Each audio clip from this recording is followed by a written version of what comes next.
నమస్కారం city news కి స్వాగతం ఈనాటి ముఖ్యాంశాలు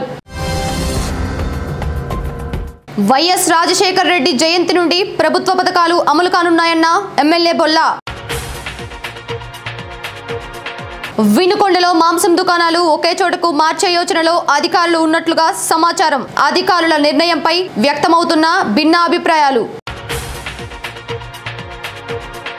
సేంద్రియ వ్యవసాయంపై మక్కువ చూపుతున్న రైతులు పండించిన పంటను అమ్ముకునేందుకు ఇతర రాష్ట్రాల బాట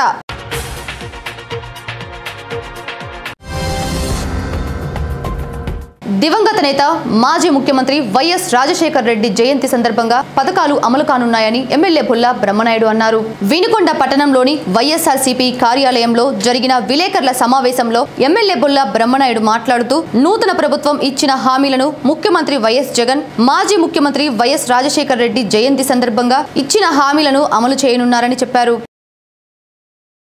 సందర్భంగా అన్ని గ్రామాల్లో గ్రామ సభలు పెట్టి పెన్షన్లు పెంచిన విధంగా ఏదైతే పెన్షన్ పెంచామో 2250 రూపాయలు పెన్షన్ మీకు ఇవ్వటం జరుగుతూ ఉంది ప్రతి గ్రామంలో కూడా. మరి స్కూల్లో గవర్నమెంట్ స్కూల్లో కంపల్సరీగా సైకిళ్ళు పంపిణీ కార్యక్రమం ఉంది. దాన్ని కూడా మీ గవర్నమెంట్ స్కూల్లో ఉన్నటువంటి సైకిళ్ళు విద్యార్థులకు ఇవ్వటం జరుగుతూ ఉంది. అదేవిధంగా రేపు నేను కూడా శావల్యాపురం మండలం శావల్యాపురం గ్రామంలో ఈ కార్యక్రమంలో ఈ పెన్షన్ కార్యక్రమంలో ఈ గ్రామ సభ కార్యక్రమంలో పాల్గొనడం జరుగుతూ ఉంది. మరి అక్కడి నుంచి మన మున్సిపాలిటీ ఆఫీసులో కూడా ఈ పెన్షన్ కార్యక్రమం ఇదే అక్కడ ఉన్నటువంటి గ్రామ సభ కార్యక్రమం కూడా జరుగుతుంది. అక్కడ కూడా పాల్గొనడం జరుగుతుంది. అక్కడ నుంచి మన స్కూల్లో సైకిళ్ళు పంపిణీ కార్యక్రమంలో ఇక్కడ పాల్గొంటాం. అదేవిధంగా అగ్రికల్చర్ డిపార్ట్మెంట్ మార్కెట్ యార్డ్లో అక్కడ ఏర్పాటు చేయడం జరిగింది. రైతులందరూ కూడా వస్తున్నారు. అక్కడ ఉన్నటువంటి మన విత్తనాలు సబ్సిడీ రేట్లలో అందరికీ అక్కడ ఏర్పాటు చేయడం జరుగుతుంది. అందరికి కూడా ఏం చేయాలి ఎలా చేయాలి అని అగ్రికల్చర్ ఆఫీసర్లు అందరూ కూడా వస్తారు. రైతులకి మరి అన్ని విధాల మీకు ఏం కావాలి. వినుకొండలో ప్రస్తుతం కనబడుతున్న మాంసం దుకాణాలు ఇక కనిపించవా? దుకాణాలు అన్ని ఒకే చోటకు మారనున్నాయా? ఇందుకు అవుననే సమాధానాలు వినిపిస్తున్నాయి. ఇందుకు సంబంధించిన వివరాలను పరిశీలిస్తే పట్టణంలో అనేక రకాల మాంసం దుకాణాలు ఉన్నాయన్న విషయం అందరికీ తెలిసిందే. అయితే మాంసం వ్యాపారులు అక్కడే జంతువధ చేస్తూ ప్రజలకు అసౌకర్యం కల్పిస్తున్నారని తెలుసుకున్న వినుకొండ ఎమ్మెల్యే బొల్ల బ్రహ్మనాయుడు ఇప్పటికే పురపాలక సంఘం అధికారులకు జంతువధ ఇక బహిరంగంగా ఉండరాదని ఆదేశించడం, ఇందుకు అధికారులు పురపాలక జంతువధ శాఖకు మార్చటం చకచక జరిగిపోయాయి. అయినప్పటికీ ప్రజలకు ఇబ్బందిగా ఉండడమే కాక కొన్ని మాంసం దుకాణాలు మెయిన్ రోడ్డుపై ఉన్నాయని అందువలన ప్రజలు అసౌకర్యానికి గురవుతూ ఫిర్యాదులు వెల్లువెత్తుతున్న నేపథ్యంలో ఇతర నియోజకవర్గాలలో ఒకే చోట ఉన్న మాంసం దుకాణాలు మాదిరిగా వినుకొండలో కూడా చేయాలన్న ఆలోచనలతో అధికారులు సిద్ధమయ్యారని తెలుస్తోంది. ప్రస్తుతం వినుకొండలో లభ్యమవుతున్న అనేక రకాల మాంసాలు అందుకు సంబంధించిన దుకాణాలను ఒకే చోటకు మార్చే యోచనలో అధికారులు ఉన్నారని సమాచారం. ఇందుకు సంబంధించిన స్థలంను పట్టణంలోని వెల్లటూరు రోడ్డులో చేశారని సమాచారం. అయితే ఇప్పటికే ఇందుకు సంబంధించిన పనులు ముమ్మరంగా చేస్తున్నారు. మరి నిజంగా ఇలా జరిగితే మంచి వాతావరణాన్ని సృష్టించుకున్న వారమవుతామని కొందరు ఆశాభావం వ్యక్తం చేస్తున్నారు. 3 దశాబ్దాల క్రితం ఒకే చోట మాంసం విక్రయాలు ఉండేవన్న విషయాన్ని గుర్తు చేసుకున్నారు. అయితే అధికారులు తీసుకున్న నిర్ణయంపై మాంసం ప్రియులు హర్షం వ్యక్తం చేస్తుంటే వ్యాపారులకు మాత్రం ఇంతవరకు అధికారుల నుండి తమకు ఎటువంటి సమాచారం రాలేదని చెప్తున్నారు. సమాచారం ఇచ్చినా ఊరి బయట వ్యాపారం ఇబ్బందిగా ఉంటుందని, నష్టం వాటిల్లే ప్రమాదం ఉందని కొందరు వ్యాపారస్తులు దుకాణాలు మార్చే నిర్ణయంపై అసంతృప్తి వ్యక్తం చేస్తున్నారు. ఇలా భిన్నాభిప్రాయాలతో నెలకొన్న ఈ సమస్యపై అధికారులు ఎలా స్పందిస్తారు వేచి చూడాలి.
మా కొట్లు ఆడ పెడితే మాకు ఇబ్బందేనండి. మాకు ఆడ పెట్టామనుకో ఎవరు రారు, మా నష్టాన్ని అందరూ నష్టపోతారు.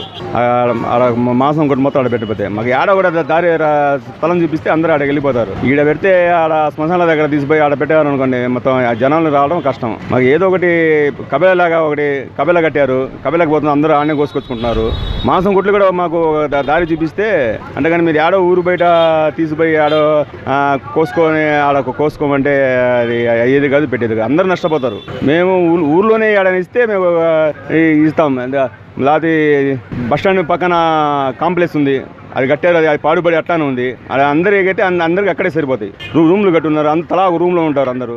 సేంద్రియ వ్యవసాయం చేసేందుకు రైతులు మక్కువ చూపుతున్నారు. ఈపూరు మండలం గుండేపల్లి గ్రామంకు చెందిన దిరిశాల వెంకట్రావు గుంటూరులో ఉద్యోగం చేస్తూనే సేంద్రియ వ్యవసాయంపై మక్కువ పెంచుకొని గ్రామంలో తనకున్న 3 ఎకరాల పొలంలో తైవాన్ జామ పంటను సాగు చేస్తున్నాడు.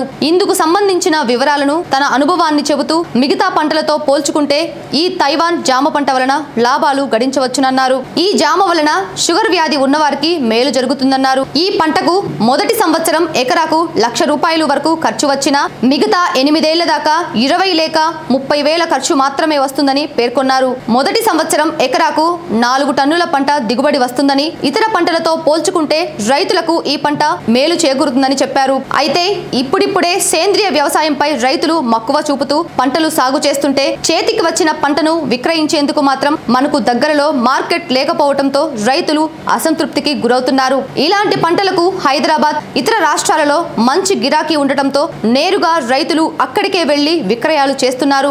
మరి మన ప్రభుత్వం అధికారులు సేంద్రియ వ్యవసాయంపై ప్రచారంలో ఉన్న శ్రద్ధ ఆచరణలో లేకపోవడంతోనే రైతులు తాము పండించిన పంటకు ఇలా ఇతర రాష్ట్రాలకు వెళ్లి విక్రయించుకోవాల్సిన దుస్థితి నెలకొందని పలువురు రైతులు అభిప్రాయపడుతున్నారు. లోకల్ డైలీ వేసే పంటల వల్ల అంతగా రైతు బెనిఫిట్ అనిపించట్లేదు. ఇలాంటి వాటి వల్ల కొత్త పంటలు వేస్తే కొద్దిగా ఆదాయం ఉంటుంది, కొద్దిగా శ్రమ తక్కువ ఉంటుంది, కొద్దిగా పెట్టుబడి తక్కువ ఉండాలి. పెట్టుబడి మేము మిరదోటకి ఎంత అవుతుందో మిరదోటకు 1 సంవత్సరం వేస్తారు, అంత కూడా కాదు. ఇది ఎకరానికి మిరదోటకు మా అయితే 1,00,000 2 లక్షలు పెడుతున్నారు పెట్టుబడి. ఇది మా అయితే 1,00,000 అవుతుంది పెట్టుబడి. మిరదోట నీకు ఏ సంవత్సరం ఆ సంవత్సరం అయిపోద్ది, నీకు ఇది 10 సంవత్సరాలు ఉంటుంది. పెట్టుబడి కూడా తగ్గింది, పెట్టుబడి కూడా తగ్గింది. మిరదోటకి 1,00,000 రూపాయలు మిగులుతాయి ఎకరానికి, దీనికి సంవత్సరానికి 1,00,000 రూపాయలు గ్యారెంటీ మిగులుతాయి. 3 టన్నులని కానీ 340 వేసిన 1,20,000 వస్తాయి. అంటే ఇప్పుడు ఎకరానికి ఎన్ని టన్నులు వస్తాయి? ఎకరానికి ఫస్ట్ సంవత్సరం 3 టన్నులు, 3.5 నుంచి 4 దాకా వచ్చింది. 2-3 సంవత్సరాల్లో బాగా వచ్చింది, 7-8 అట్లా వస్తుంది. 2-3 సంవత్సరాల్లో ఇప్పుడు బాగుంటుంది. పెట్టుబడి ఫస్ట్ ఇయర్ ఉంటుంది, పెట్టుబడి తర్వాత ఏమంటుంది, పెట్టుబడి తక్కువ ఉంటుంది. పెట్టుబడి నీకు తర్వాత మహా అయితే ఎకరానికి ఒక 20,000-30,000 అంతే. ఈ సంవత్సరం ఎకరానికి 20,000-30,000 ఉంటుంది. నెక్స్ట్ ఇయర్ ఫస్ట్ సంవత్సరం పెట్టుబడి ఎక్కువ, నీకు తర్వాత పెట్టుబడి తగ్గితే ఇన్కమ్ ఎక్కువ ఉంటుంది. మరి దీనికి ఏమైనా చీడపీడలు ఏమన్నా ఆశించా? చీడపీడలు వస్తాయి. నిమ్రోడ్స్ ఒకటి వచ్చింది, ఏరుకుళ్ళు తెగులు, అదొకటిను అది పేను వంకలాగా వస్తుంది, బూడిద తెగులని. అది 2 కంట్రోల్ చేసుకుంటే చాలు. ఆ 2 ఎక్కువ. ఇప్పుడు సేంద్రియ పద్ధతిలోనే పండిస్తున్నా. సేంద్రియ పద్ధతి ట్రైకోడెర్మా విరిడి వేస్తే ఆ నిమ్రోడ్స్ కూడా రాదు. ట్రైకోడెర్మా పొడి ఉంటుంది, సూడోమోనాస్, అవి 2 కలిపి ఎరువులో కలిపి కానీ ఒక 10 రోజులు మగ్గేసుకొని వేయాలి. లేకపోతే అదిగా మగ్గేసి అక్కడ ఉంది, మగ్గేసి వేయాలి. లేకపోతే దాన్ని 2 కలిపి రమ్ము ద్వారా పెట్టి డ్రిప్ ద్వారా నీరు సప్లై చేసుకోవచ్చు. నీకు మనుషులతో కూడా జగ్గు పోసుకోవచ్చు, కానీ అది మనుషులతో కూడా జరిగే పని కాదు. లేబర్ చాలా తక్కువ అవసరం. మామూలుగా అయితే లేబర్ ఎక్కువ, లేబర్ బాగా దొరకట్లేదు. లేబర్ అనేది లేదు. కోయటానికి కాపు వచ్చినప్పుడు కోత కోసమే లేబర్. కలుపు తీసుకోవడానికి, కలుపు పెట్టడానికి ఉంటుంది, దాని ద్వారా కంట్రోల్ చేసుకోవచ్చు. ఫస్ట్ సంవత్సరం కలుపు ఒకటి ఉంటుంది, 2వ సంవత్సరం కలుపు కూడా ఉంటుంది. ఇప్పుడు పెట్టుబడి మీద డబల్ వచ్చింది అంటావు. ఫస్ట్ ఇయర్ పెట్టుబడి వచ్చింది. ఫస్ట్ ఇయర్ పోతే నీకు ఎంత పెట్టుకుంటే అంత పెట్టుబడి ఫస్ట్ ఇయర్ తెలియదు. మరి వీటిని ఎక్కడెక్కడ ఇస్తారు మామూలుగా ఊళ్ళో కాకుండా? కానీ పెట్టుబడి ఫస్ట్ సంవత్సరంలో పెట్టుబడి వేసిపోద్ది. 10 ఎకరాలు వేసుకున్నా పెట్టుబడి ఎంత అవుతుందో 10 ఎకరాల మీద దిగుబడి వచ్చింది. ఫస్ట్ సంవత్సరం పెట్టుబడి పోయింది, 2వ సంవత్సరం 3వ సంవత్సరం మనకు మిగులుదల ఉంటుంది. వేసిన మొక్క 8 సంవత్సరాల దాకా ఉంటుంది. 7 సంవత్సరాలు జాగ్రత్త కాపాడుకుంటే ఇంకా ప్రజెంట్ లోకల్ మార్కెట్ బాగానే ఉంది. లోకల్ విలేజ్లోనే పోతున్నాయి ఎక్కడ పెట్టి. మరీ ఎక్కువ దిగుబడి వచ్చినప్పుడు హైదరాబాద్, బెంగళూరు ఎత్తడం, గుంటూరు, విజయవాడ బాగానే ఉంటుంది. దగ్గరలో సరౌండింగ్స్ ఏం లేవు, తోటలు జామ తోటలు సో లోకల్ అందరూ అడుగుతూనే ఉన్నారు బాగానే కావాలని. ఎక్కువ టన్నులు దిగుబడి వచ్చినప్పుడు లోకల్ మిగిలితే ఏం చేస్తాం? ఎక్స్పోర్ట్ హైదరాబాద్, బెంగళూరు. నీ దగ్గర నుంచి కొనుగోలు చేసి మార్కెట్ బాల్ పంపించుకోవాలి రైతు దగ్గరికి వస్తే. ప్రస్తుతం అట్టడేవులు రాలేదు. జామకు కూడా ఈ జామకాయలకు కూడా మార్కెట్ అనేది కల్పించాలని మీరు కోరుతున్నారా? మరి ఆ మార్కెట్ లేదు, సపోర్ట్ ఉండాలి. గవర్నమెంట్ సపోర్ట్ ఉంటే ఇంకా బాగుంటుంది. అందరూ వస్తారు ఇట్లా చేయడానికి, కొత్తగా చేయడానికి. ఓకే, ఇప్పుడు నువ్వు ఉద్యోగం చేస్తానే దీని మీద ఒక వ్యవసాయం మీద ఆసక్తితో ఇంట్రెస్ట్ తోటి ఉద్యోగం చేస్తేనే ఇది కూడా. అందుకే హైదరాబాద్ నుంచి గుంటూరు వచ్చింది, అందుకే మెయిన్. అందుకే ఇది హైదరాబాద్ నుంచి తప్పలేదు. ఒక నైట్ జర్నీ చేసి వస్తుంది, మళ్ళీ నైట్ పోవాల్సి వస్తుంది.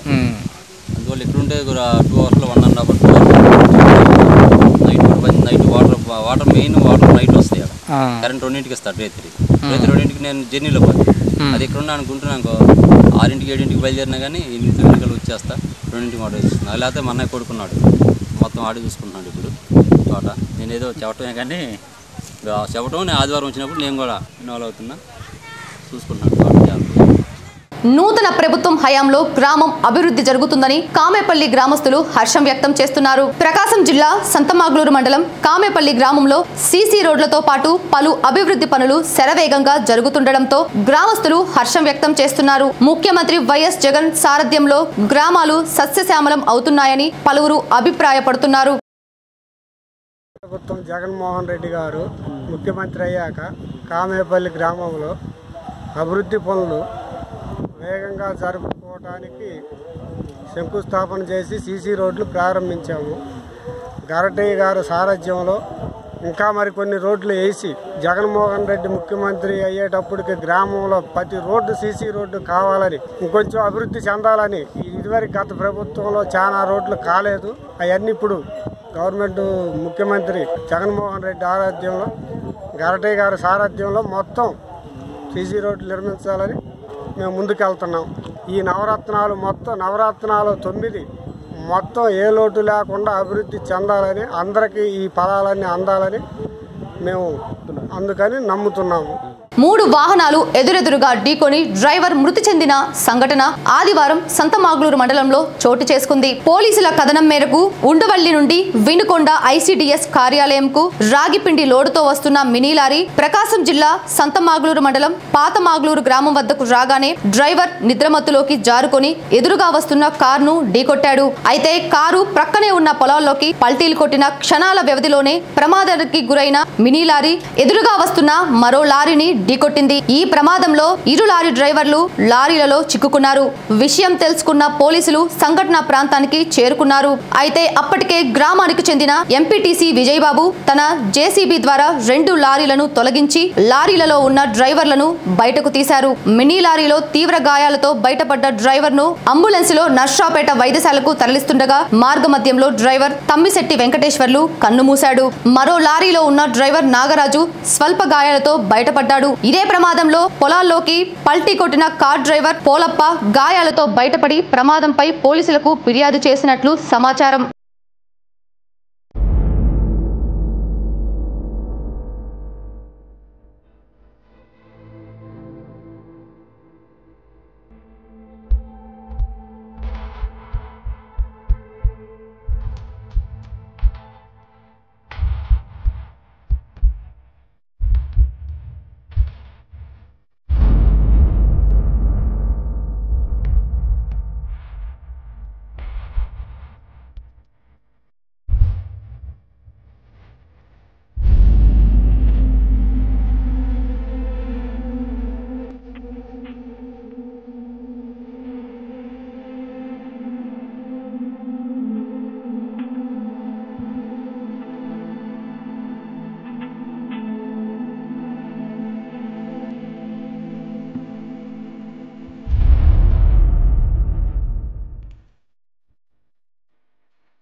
రానున్న తొలి ఏకాదశి పండుగ పర్వదినాన్ని పురస్కరించుకొని వినుకొండ మున్సిపాలిటీ అధికారులు పారిశుద్ధ్య పనులను ఇప్పటి నుండే ప్రారంభించారు.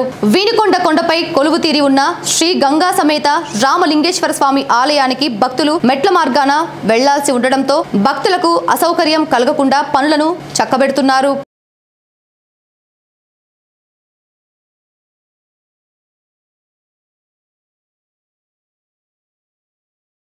అభివృద్ధికి సహకరించాలని ఎమ్మెల్యే బొల్లా బ్రహ్మనాయుడు అన్నారు. ఆదివారం వినుకొండ వైఎస్ఆర్సీపీ కార్యాలయంలో జరిగిన విలేకరుల సమావేశంలో ఎమ్మెల్యే బొల్లా బ్రహ్మనాయుడు మాట్లాడుతూ ప్రస్తుతం వినుకొండను అభివృద్ధి చేస్తున్నామన్నారు. అయితే ఆక్రమణలు తొలగించేందుకు చర్యలు చేపడుతున్నామన్నారు. అందులో భాగంగా మాంసం దుకాణాలు అన్ని నరగాయకుంటలో ఓవైపు మారుస్తున్నామన్నారు. అదేవిధంగా అనేక విషయాలను చెప్పుకొచ్చారు. నమస్కారం.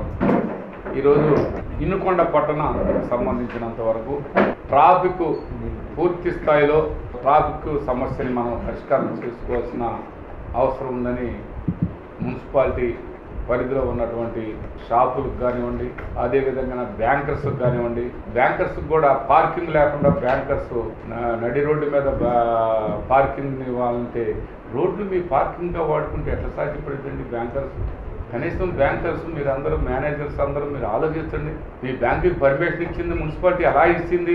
ఆ మున్సిపాలిటీకి కూడా మేము అడుగుతున్నాం. మున్సిపాలిటీ తక్షణమే చర్యలు తీసుకోవాల్సిన బాధ్యత మున్సిపాలిటీకి ఉంది. ఏ విధమైనటువంటి పర్మిషన్ మాకు పార్కింగ్ చూపించిన ప్లేసు అక్కడ కనిపించాలా? మీరు రికార్డుల్లో పార్కింగ్ చూపించారు, ప్రతి బ్యాంకు రికార్డుల్లో పార్కింగ్ చూపించారు.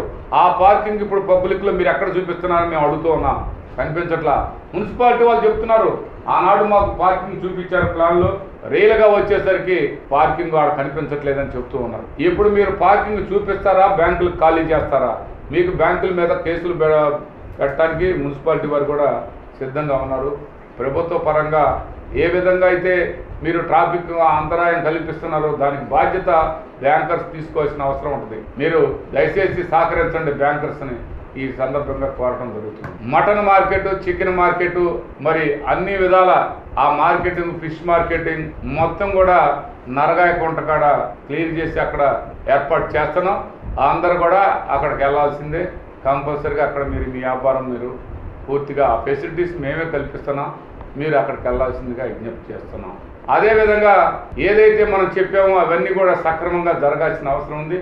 కంపల్సరీగా మీరు అక్కడికి వెళ్ళాల్సిన అవసరం ఉంది. మీరు ఏ విధమైనటువంటి మీకు ఇబ్బందులు జరగకుండా చూసుకునే బాధ్యత మున్సిపాలిటీ అధికారులు కూడా పూర్తిగా మీకు సహకరిస్తారని కూడా ఈ సందర్భంగా తెలియపరుస్తున్నాం. మంచినీటి సమస్య పూర్తి స్థాయిలో ఈరోజు మనకి చాలా స్టోరేజీలు చాలా తక్కువ ఉన్నటువంటి పరిస్థితి చూస్తున్నాం. దానికి అనుగుణంగా మీరు ప్రతి ఒక్కరు కూడా ప్రతి నీటి బొట్టుని జాగ్రత్తగా వాడుకోవాల్సిన అవసరం ఉంది. మరి దాంట్లో భాగంగా ట్యాంకర్స్ తోటి కూడా నీళ్లు తోవాల్సిన పరిస్థితి ఏర్పడ్డది. ఎవరికి అసౌకర్యం లేకుండా నీళ్లు సప్లై చేయించే బాధ్యత మున్సిపాలిటీ తరఫు నుంచి, ప్రభుత్వం తరఫు నుంచి మేము తీసుకుంటాం. కానీ నీటి బొట్టుని మీరు చాలా పొదుపు చేసుకొని వాడుకోవాల్సిన అవసరం ఉంది. అందులో భాగంగా ఈరోజు చూస్తే మనం గతంలో చూసాం, ఎన్నో కష్టాలు పడ్డాం. ఆ కష్టాలకి ఇప్పటివరకు కూడా పరిష్కారం రాలేదు. పరిష్కారం త్వరలోనే చేయటం జరుగుతుందని కూడా మీ అందరికీ సందర్భంగా తెలియపరుస్తున్నాం. ప్రభుత్వం అన్ని విధాల మన వినుకొండ పట్టణానికి మంచినీటి సమస్యని తీర్చడానికి అన్ని విధాల మరి ఇరిగేషన్ డిపార్ట్మెంట్ కానివ్వండి, అదే మున్సిపాలిటీ సంబంధించినటువంటి మంత్రి గారు కానివ్వండి, వారందరూ కూడా ఈ సమస్యను పరిష్కారం చేయడానికి అంగీకరించడం జరిగింది. దానికి త్వరలోనే టెండర్ షెడ్యూల్ కూడా ఖరారు చేయాలి. ప్రతి ఒక్క కుటుంబానికి మేము ఒక్కటే చెప్తున్నాం, నీరు అందిస్తాం. కానీ ఆ నీరుని ఏ విధంగా అందిస్తాం అనే దాంట్లో మీకు గతంలో జరిగిన విధంగానే మీకు ఇబ్బంది లేని విధంగా చేస్తామని మరొకసారి మనం చేసుకుంటూ, రేపు ఫ్యూచర్లో మనం ఈ జాలపాలెం పంచాయతీ లిమిట్స్లో ఉన్నటువంటి ఒక చెరువుని ఏర్పాటు చేస్తున్నాం 6 ఎకరాలు. అది 2 రోజుల్లో పనులు మొదలు పెడతా ఉన్నాం. నెక్స్ట్కి మీకు అలాంటి ఇబ్బంది లేకుండా వాడుకునే దానికి కానీ తాగటానికి కానీ మీకు సమస్య లేకుండా అక్కడ చెరువు నిర్మాణం జరుగుతూ ఉంది. అది కూడా కలెక్టర్ గారు నిన్న పర్మిషన్ ఇవ్వడం జరిగింది. మనం ఇక్కడ ఉన్నటువంటి ట్రాఫిక్ సమస్యకి చెప్పాం, బ్యాంకర్స్ అందరికీ చెప్పాం. అదేవిధంగా కొంత రోడ్ల మీద పెట్టుకునే వాళ్ళు కొంచెం జరుపుకొని పెట్టుకోవాల్సిన అవసరం ఉంది. షాపులలో కూడా కాస్త సర్దుకోవాల్సిన అవసరం కూడా ఉందని ఈ సందర్భంగా తెలియపరుస్తున్నాం. సిటీ న్యూస్ ఇంతటితో సమాప్తం. తిరిగి రేపటి సిటీ న్యూస్లో మళ్ళీ కలుద్దాం. అంతవరకు సెలవు. నమస్కారం.